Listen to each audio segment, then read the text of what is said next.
Shalom jemaat yang diberkati Tuhan, mari kita berdoa mengawali pembacaan dan renungan firman Tuhan.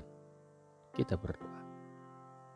Bapa kami yang ada di sorga, terangilah kami dengan kuasa Roh Kudus-Mu yang menuntun dan memperlengkapi kami dengan hikmat-Mu, supaya kami mendapatkan pengertian dan pemahaman yang benar berdasarkan pengajaran sabda firman-Mu.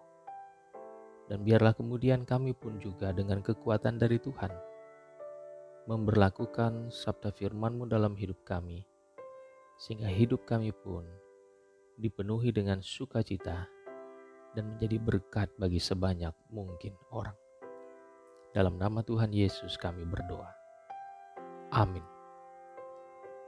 Hari ini Rabu 17 November 2021, Almanak Nas GKI bersumber dari Markus 13 ayat 9 sampai 23. Tetapi saya cukup membaca khusus pada ayat 21 sampai 22. Begini bunyinya. Pada waktu itu, jika orang berkata kepada kamu, "Lihat, Mesias ada di sini," atau "Lihat, Mesias ada di sana," jangan kamu percaya. Sebab Mesias-Mesias palsu dan nabi-nabi palsu akan muncul dan mereka akan mengadakan tanda-tanda dan mujizat-mujizat dengan maksud sekiranya mungkin menyesatkan orang-orang pilihan. Demikian sabda firman Tuhan. Berbahagialah kita yang mendengarkan firman Allah dan yang melakukannya. Amin. Saya memberi judul untuk perenungan saat ini, hati-hati Mesias palsu. Apa respon Anda saat harus menghadapi kenyataan menerima sesuatu yang palsu? Katakanlah berita palsu atau hoaks, barang palsu atau KW, juga ajaran-ajaran palsu dan lain-lain sebagainya. Saya memetakan paling tidak ada beberapa sikap yang akan diambil. Yang pertama pasti marah. Bagaimana tidak marah untuk barang palsu? Harga sudah dibayar, mahal lagi. Datangnya barang yang dipesan lama, pas tiba barang palsu. Kita marah bukan sekedar karena barang palsu, tapi seakan-akan mengesankan selera kita itu murahan, selera barang palsu karena sok gaya. Lalu tentang berita palsu atau hoaks, kita jadi malu dan pastinya marah saat diketahui ternyata berita yang diteruskan ke banyak orang ternyata palsu. Ini sangat tidak nyaman. Kita jadi terkesan mudah dibohongi dengan isi berita palsu, tidak cerdas dan tidak bijaksana. Apalagi tentang ajaran palsu.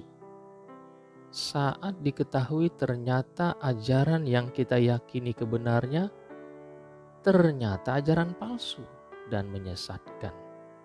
Kita marah karena ternyata jadi korban ajaran palsu. Ini memberi kesan kita tidak cerdas dalam menanggapi rupa-rupa ajaran yang marak. Kita mudah dibohongi dengan ajaran-ajaran palsu itu. Sikap yang kedua, tentunya kita melaporkan perkara itu kepada pihak berwenang untuk meluruskan duduk perkara sebenarnya dan mengharap mengadili sang pelaku penyesatan.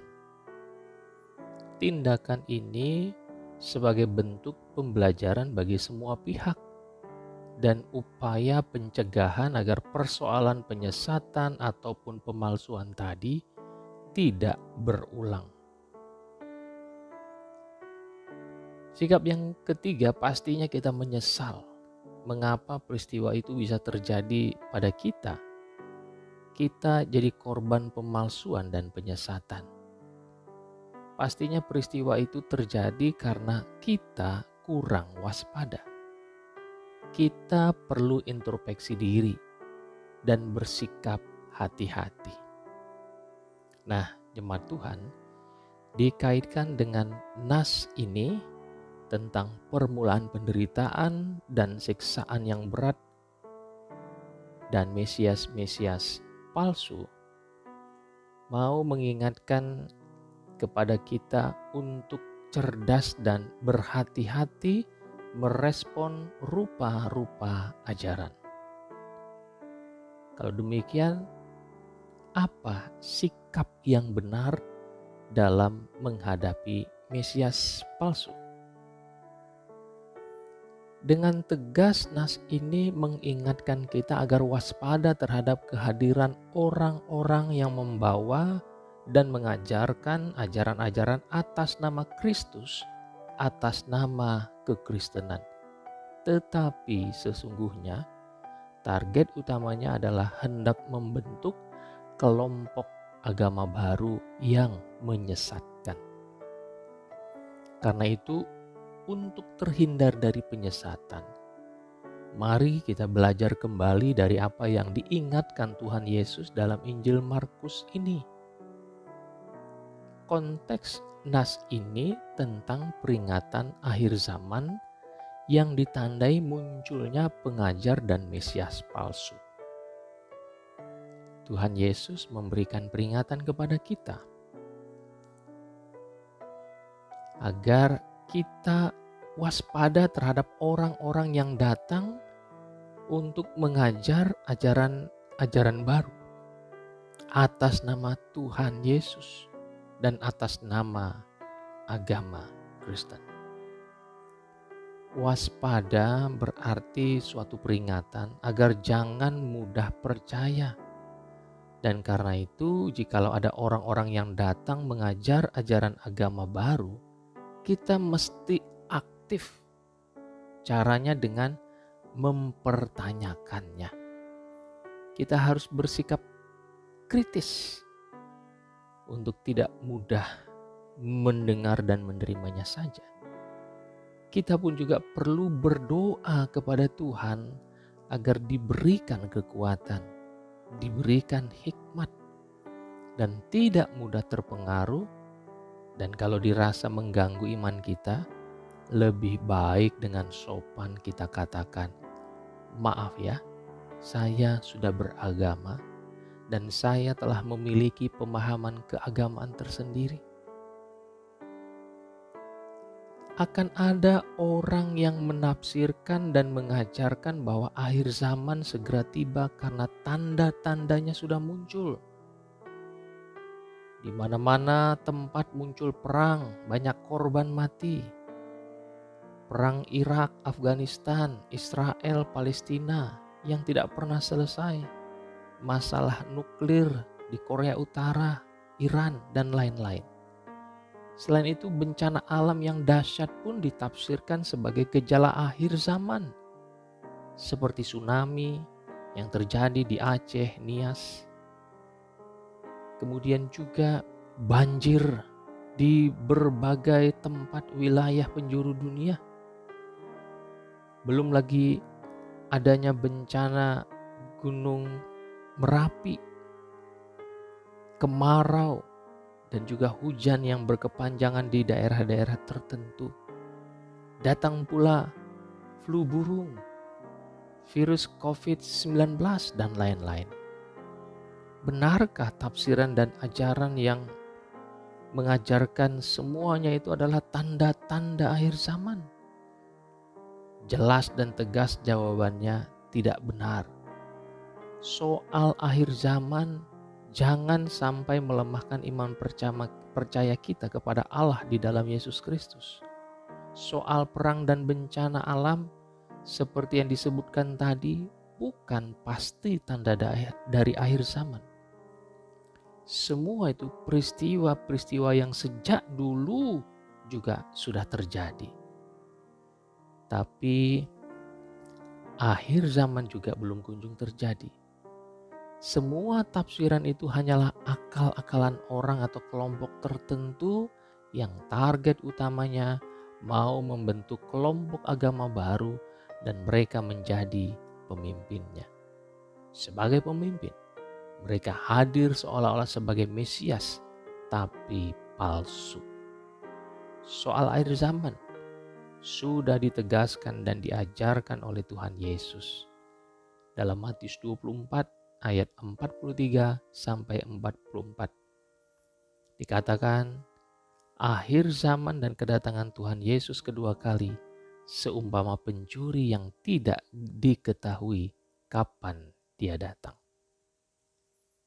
Karena itu, Bapak, Ibu, dan saudara-saudariku, melalui nas ini kita diundang dan diajak, ujilah setiap ajaran-ajaran baru yang dibawa oleh orang-orang tertentu yang biasanya tidak kita kenal, dengan cara jangan malu untuk terus bertanya. Dan untuk menguji ajaran-ajaran itu palsu atau tidak, dengan cara ketahui apakah orang-orang itu memuja-muja orang tertentu, mengkultuskan diri, atau kita bisa menilai isi ajaran itu apakah sungguh-sungguh membawa kebenaran dari apa yang diwartakan di dalam Alkitab, firman Tuhan. Kalau seperti ini, maka itu tandanya ajaran-ajaran tersebut palsu sekiranya dia mengkultuskan diri seseorang dan juga keluar dari apa yang dikatakan Alkitab, firman Tuhan. Karena itu sebaiknya jangan menerima, jangan mendengar, dan jangan mengikuti pengajarannya. Selamat memuji Tuhan dan waspadalah terhadap Mesias-Mesias dan ajaran-ajaran palsu. Tuhan menolong dan memberkati kita. Amin. Mari kita berdoa. Terima kasih Tuhan atas sabda firman-Mu. Terima kasih atas peringatan-Mu supaya kami selalu kritis dalam beriman dan beragama. Supaya kami tidak menjadi korban pemalsuan, pengajar maupun Mesias palsu. Kuatkan dan teguhkan kami untuk juga memiliki kecakapan di dalam mengajarkan kebenaran firman Tuhan,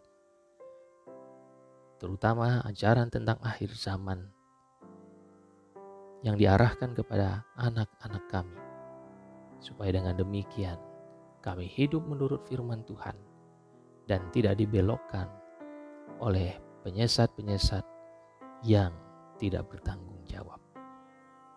Berkati kami untuk karya dan tugas yang kami tunaikan sepanjang hari ini. Terpujilah Engkau kini sampai selamanya, dalam nama Tuhan Yesus kami berdoa. Amin.